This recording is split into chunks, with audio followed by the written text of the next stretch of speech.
नमस्कार। आज हम पढ़ रहे हैं क्षितिज भाग 2 कक्षा 10वीं का सूरदास के पद।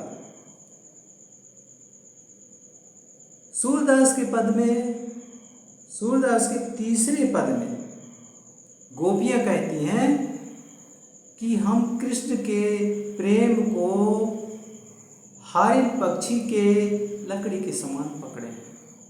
आइए पहले पद गाते हैं।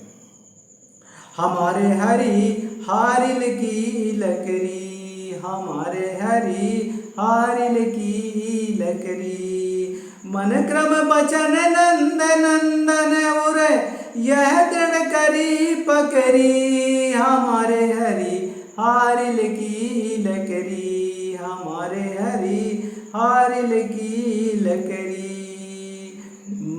जागत सोवत स्वप्न दिवस निशि कान कान जकरी।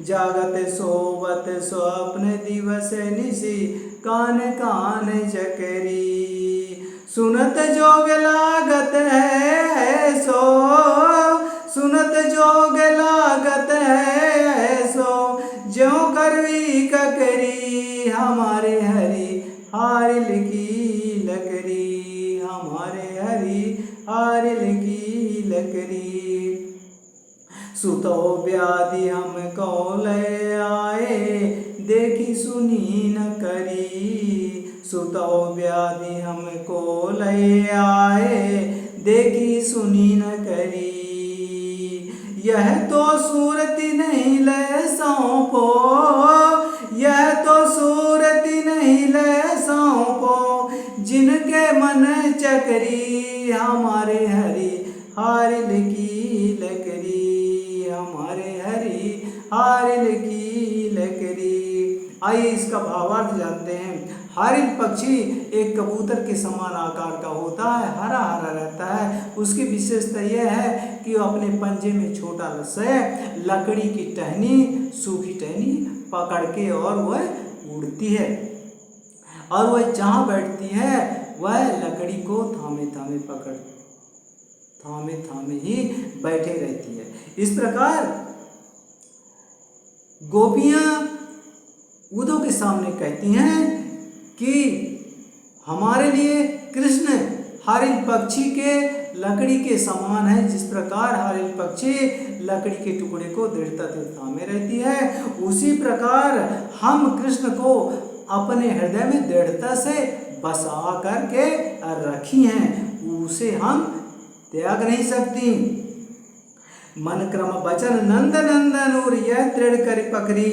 हम मन से, क्रम से, वचन से नंद नंदन अर्थात नंद के पुत्र, नंद के नंदन कृष्ण को हम हृदय में दृढ़ता से बसाया हुआ है, वह आसानी से छूटने वाले नहीं है। जागत सोवत स्वप्न दिवस निशि कान कान चक्री, हम जागते समय, सोते समय, यहाँ तक कि स्वप्न में भी काना काना टेरने लगती हैं, काना काना चिल्लाने लगती हैं, जकरी माने जपने लगती हैं, बोलते रहती हैं।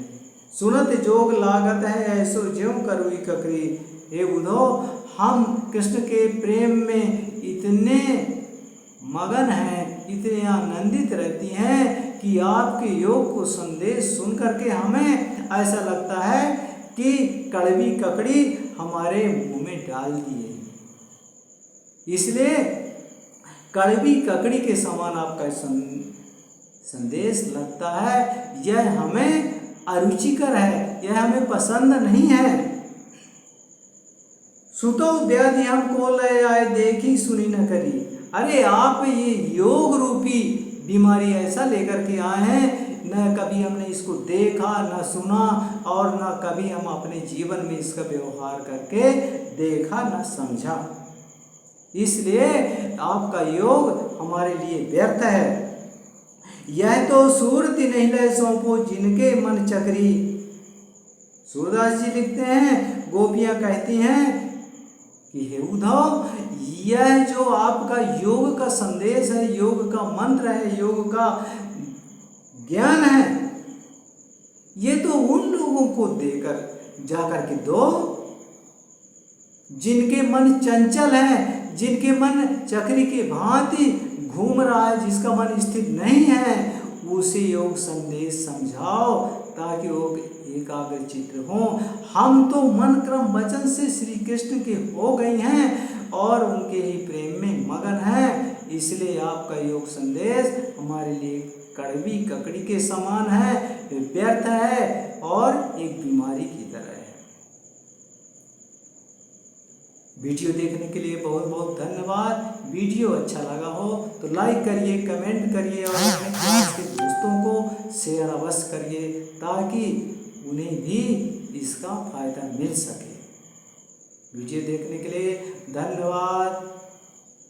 Thank you.